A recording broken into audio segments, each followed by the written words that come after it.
Today we're going to be talking about letting go.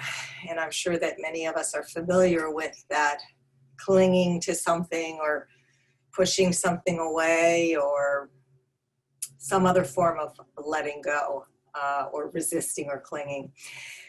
This foundation in mindfulness is really about cultivating the attitude of letting go, or another way of putting it is non-attachment, and letting our experience be what it is in the moment. In meditation practice, we intentionally put aside our tendency to cling to some aspects of our experience and to reject others, right? So this is really part of the mindfulness practice. And letting go is a way of accepting things as they are and making room for new possibilities. So alternatively, when it isn't possible to let go, we can make the commitment to ourselves to let it be, just for now, just for this moment. And often we can let things be as a way of making room or making space for something new to emerge. As Jon Kabat-Zinn says, it's not a matter of letting go. You would if you could. Instead of let it go, we should probably say let it be. And in India, there's an interesting story. There's a particularly clever way of catching monkeys. And as the story goes, hunters will cut a hole in a coconut that's just big enough for a monkey to put his hand through. And then they will drill two smaller holes in the other end and put a wire through, secure it to the base of a tree. And then they put a banana in and they hide. And the monkey comes down, puts his hand in and takes hold of the banana. And the hole is cut so that the open hand can go out, but the fist cannot get out. And all the monkey has to do to be free is to let go of the banana. And believe it or not, it seems that most monkeys don't let go. And often our minds get us caught in very much the same way, in spite of our intellect. For this reason, cultivating the attitude of letting go or non-attachment is really fundamental to the practice of mindfulness. When we start paying attention to our inner experiences, we quickly discover that there are certain thoughts and feelings and situations that the mind seems to want to hold on to. And if they are pleasant, we try to prolong these thoughts or feelings or stretch them out and conjure them up over and over. And similarly, there are many thoughts and feelings and experiences that we try to get rid of, right? To protect ourselves, to prevent ourselves from having pain. And you know, they're unpleasant and can be frightening even in one way or another. So it's a protective mechanism to shield ourselves from pain. In mindfulness, when we find ourselves judging our own experience, the practice is to let go of those judging thoughts, right? We've talked about that. I think our very first foundation is non-judging. And so we recognize them and we just don't pursue them any further in the practice of mindfulness and in an ideal world. But it's a practice, so we have to keep coming back to it. We let them be, and in doing so, we can let them go. Similarly, when thoughts of the past or the future come up, we let go of them. I'm sure in your practice, this is a very common occurrence, and we try in our practice of mindfulness just to watch and observe. And if we do find it particularly difficult to let go of something because it does have a strong hold over our mind, we can direct our attention to the opposite, what holding on feels like, and maybe exploring that. Holding on is the opposite of letting go, and we can become an expert on our own attachments, right? Because the more intimately aware we are of our tendencies, the more likely we are to be able to make a shift or a change, right? And, you know, we can also then sort of recognize what the consequence is in our life when we hold on, or even what the results are of what it is to let go, right? So whether we're successful at letting go or not, mindfulness does continue to teach us about what it means to hold on and what it means to let go if we're just willing to examine our own experience. And that's such a big part of mindfulness, is to be examining our own experience, becoming familiar. The awareness is what gives us the opportunity to make different choices. And it's no different with the concept or the idea of letting go. And letting go is not such a foreign experience. You know, we do it every night before when we go to sleep. We lie down in bed with the lights out in a quiet place, presumably, maybe not for all of us. And we let go of our mind and our body. And if you can't let go, you can't go to sleep.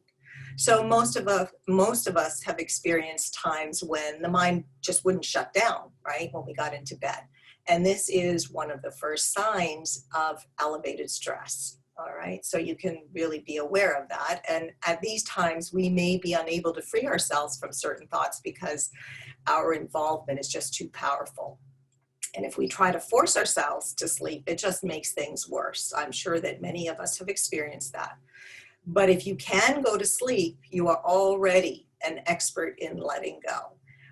Now you just need to practice, or we just need to practice collectively, individually, applying this skill in waking situations as well. So, and just to summarize, you know, we're on our 7th foundational attitude, and you know, now you may have begun to notice. Excuse me one second while I kind of find my place. Yeah, you may have begun to notice how they're all related and integrally connected to one another. So letting go or letting be, well, that requires a degree of acceptance. That was last week, week 6. Before we can let things be, we must accept, or at least acknowledge, they are as they are in this moment. And it also requires letting go of judgments, right? Our judgments may be filled with expectations of how we want things to be, making us cling to them or resist them. Letting go or letting be also requires enough trust in ourselves and our own authority that letting go does serve us. It also requires us to trust in the process that unfolds when we let go. Letting go is also a form of non-striving. And we talked about non-striving a few weeks back in week 4. We often strive for things to be a certain way, right? And so it's very much tied into this idea of letting go. Having a beginner's mind may also allow us to let go more easily when we approach the situation with curiosity and without expectations. And it also requires us to have patience. Letting go or letting be can be scary if the outcome is unknown. So we will have to have some patience to see what will emerge if we don't cling so tightly or resist our experience so much. So in fact, these foundations all build on one another. And something to remember is how we can draw on the one that feels most accessible in the moment. And that can help us strengthen the others, right? And maybe we find we have a go-to one of these foundations that seems to come more easily in many situations. And so that can be something very valuable to recognize and to utilize on the fly. Okay, so with all of that being said, let's try to let go and let's begin our meditation. So if it's comfortable for you, I invite you to close your eyes and maybe just taking a moment to allow yourself to have that sense of arriving in the space that you're in and allowing the body to settle. And now just perhaps finding a comfortable posture, lengthening the spine, allowing the head to gently balance above the neck and shoulders, and then reaching the crown of the head upwards towards the sky. And if need be, shifting the body to find a supportive posture. We want to be comfortable and feel supported, and maybe feeling the support of the chair that you're sitting in, or even the support of your own body in the chair, and perhaps the earth below. As we begin to bring awareness into the body sitting here.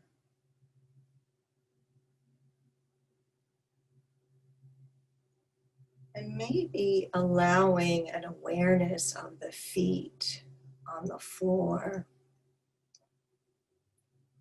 and the sits bones on the cushion or chair to be the gateway into the body. When we're in the body, we are present. So just taking a moment to really sense into the contact points and feel into the body sitting here, and know that you are sitting here. Know that your body is here in this chair. And then maybe allowing an awareness of any kind of pressure, slight pressure from clothing on different parts of the body.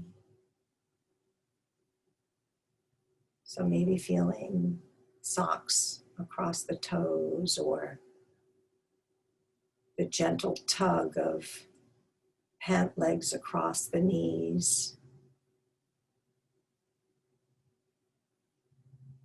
And maybe also feeling the coolness of the air around you, or warmth. Just sensing the air on the skin.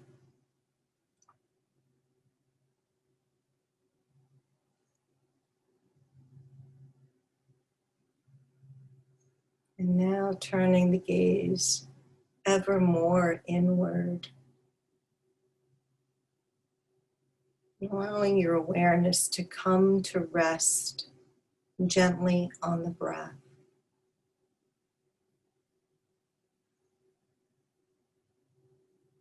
And then just beginning to follow the rhythm of your own breath cycle.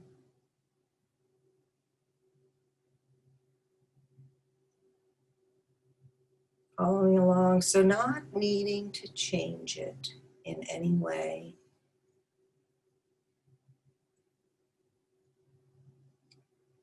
But maybe noticing in this moment how the breath is. Perhaps it's easy, but maybe not. Maybe it's a little bit labored if you were rushing around before. But just noticing how the breath is.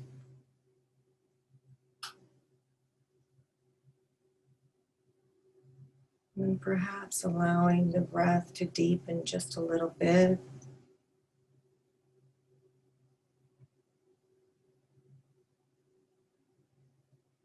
Following each breath cycle all the way to the end.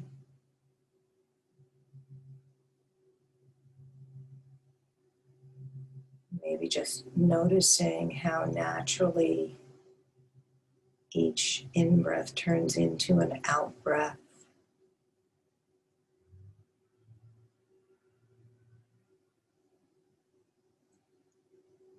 Maybe with your awareness on the breath, you can even sense that micro pause between the in-breath and the out-breath.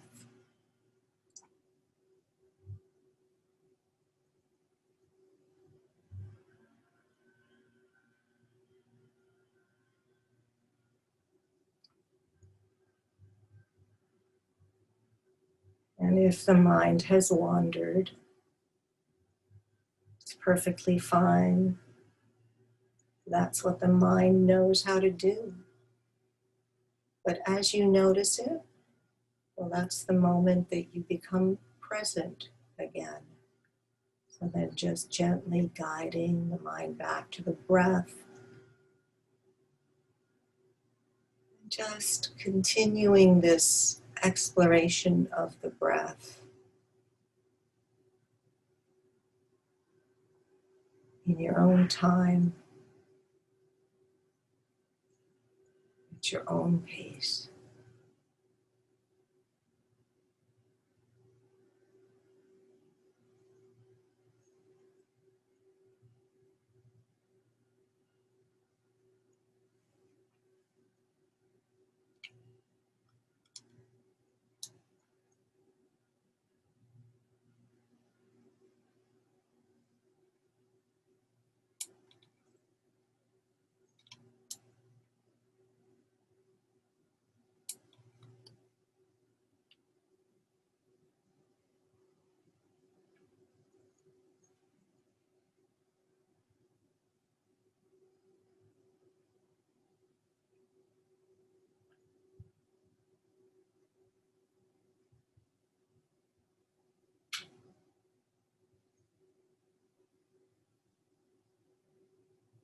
Perhaps allowing your awareness to come to rest on the place that your breath is felt most prominently in this moment.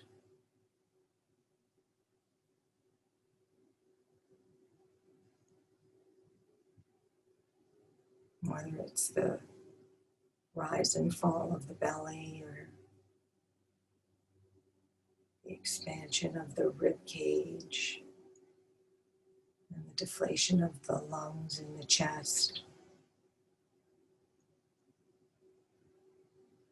Or maybe it's the air at the back of the throat, so flowing in and out of the nostrils to the back of the throat.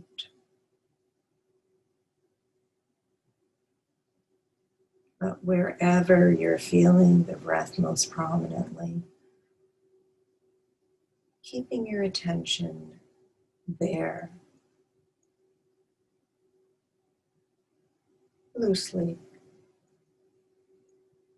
It's not another task, it's just allowing that to come into the field of awareness.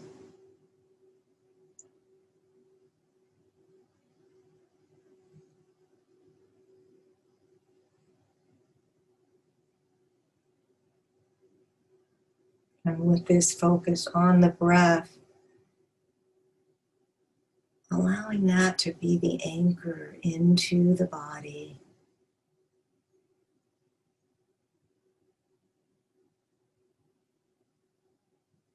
And into the present moment.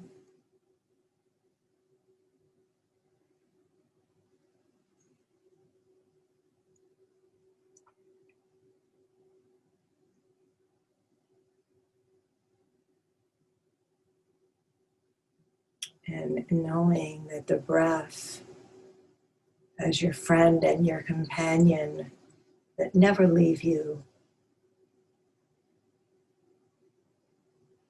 can really be relied on in times of stress or in moments when you know you should be letting go of something, but letting go just seems to elude you.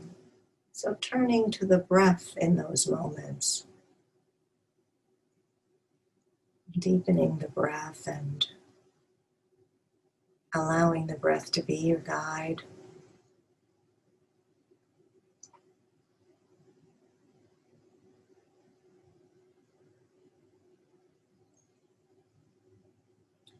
And so now I'm going to invite you to think about what it means to let go or let be.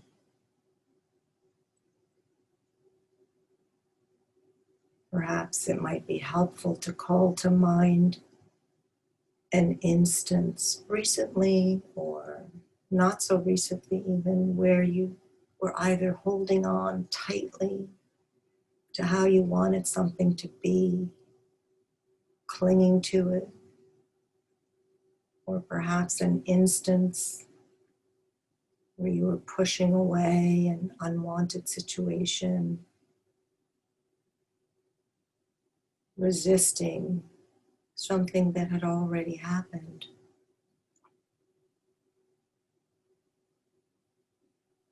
Why me? Is this going to go on forever? This shouldn't have happened.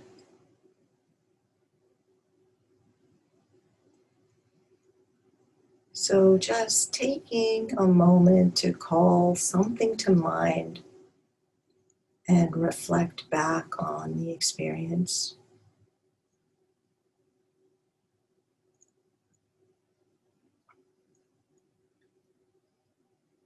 With as much detail as possible, thinking about where you were, who you were with, if you were with anyone at all, what the feelings were that arose when you clung to so desperately or resisted so fervently your experience.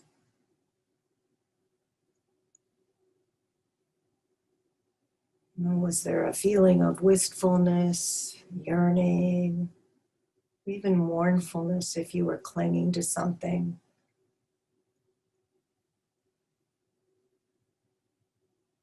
Or maybe there was frustration, anxiety, fear, anger even, if you were resisting something.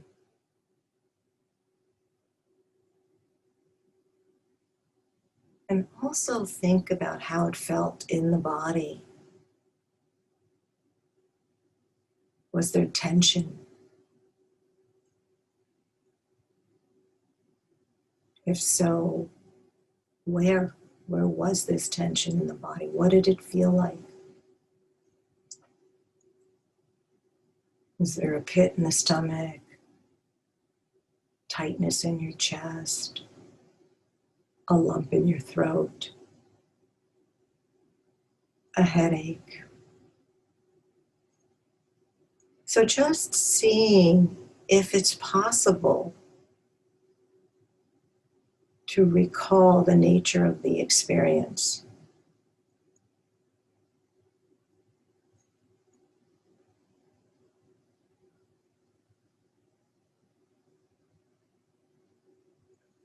And now perhaps inviting a sense of letting go.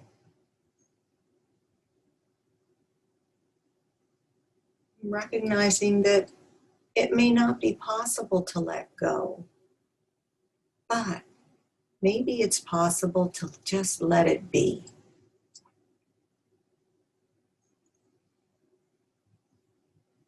And perhaps noticing what happens when you're making space for the experience to be just as it is.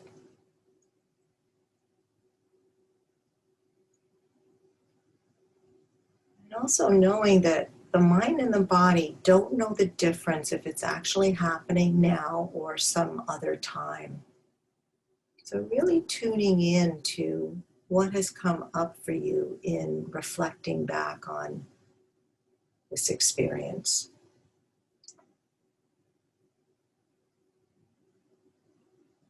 Because perhaps some of the very same feelings were conjured up right now as you re-experienced it. And now seeing if you can loosen your grip on wanting things to be a certain way.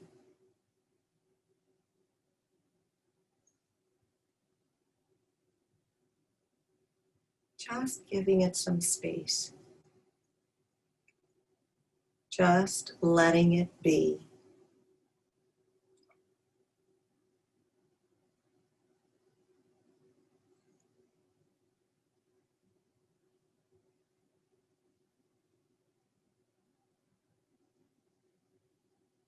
And just allow yourself to feel into any sensations associated with letting something be just as it is.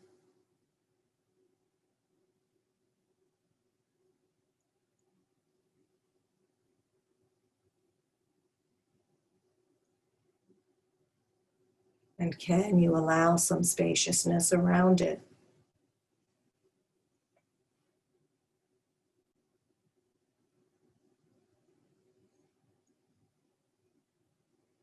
And maybe you can even draw a circle of awareness around it in your mind's eye and gently hold whatever it was that you clung to or resisted, and just be with it with some kindness.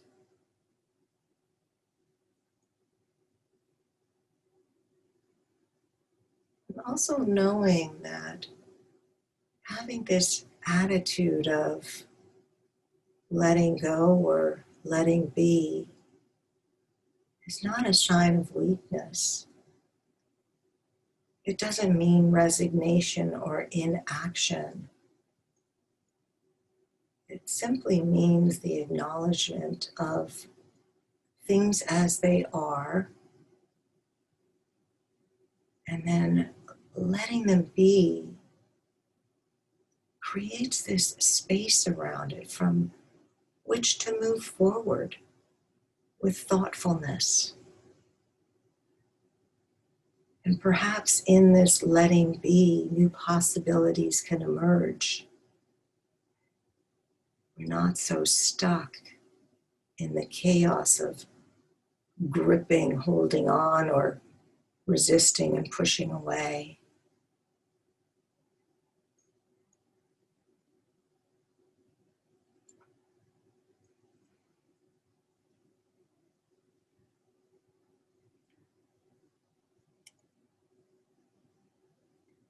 And then just taking a moment now to notice, was there a shift in how you related to this now in this moment?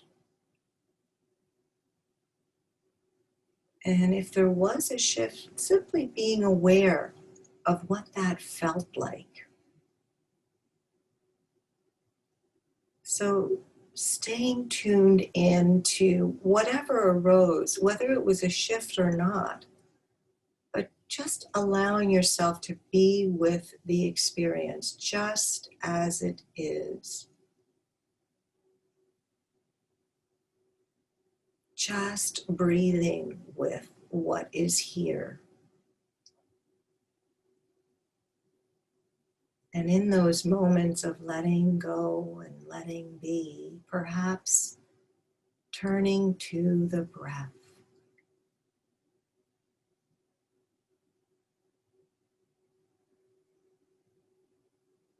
Your steady companion.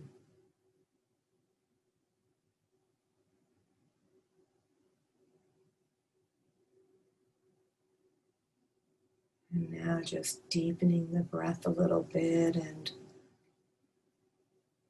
beginning to release this experience and this exploration of clinging or resisting, and just allowing it to recede into the background for now. Knowing that you can always come back to it.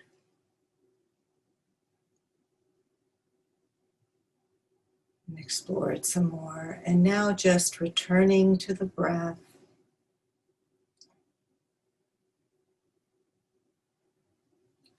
Allow, by Donna Faulds, there is no controlling life. Try corralling a lightning bolt, containing a tornado. Dam a stream and it will create a new channel. Resist and the tide will sweep you off your feet. Allow and grace will carry you to higher ground. The only safety lies in settling, in letting it all in, the wild and the weak, fear, fantasies, failures, and success. When loss rips off the doors of the heart or sadness veils your vision with despair, practice becomes simply bearing the truth in the choice to let go of your known way of being. The whole world is revealed to your new eyes.